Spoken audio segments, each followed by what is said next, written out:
vanga dam kahi ka kipa opaka ni ngai luri ipi kahya hibang loma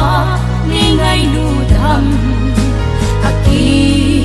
dang nge nei lung sit hi sa ching zo po nge kadam sungin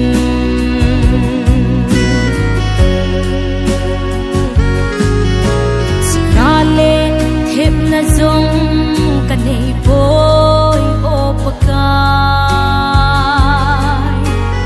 tol to bang kahin ko hi o su na le kan hun na ding ka he hey po having no yet soon nei ku ka kipa opaka ni ngai luri ipi kahya hibang loma ni ngai ludam aki dang nge nei lung sit hi sa ching zo po nge kadam sungin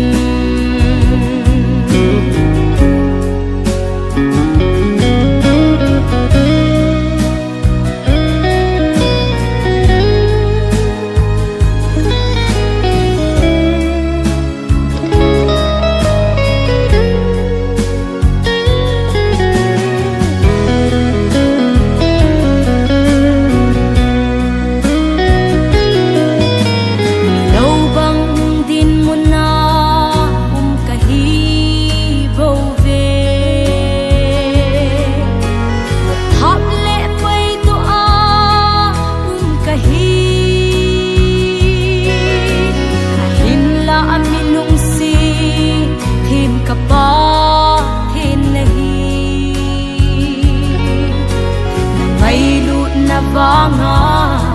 dam kahi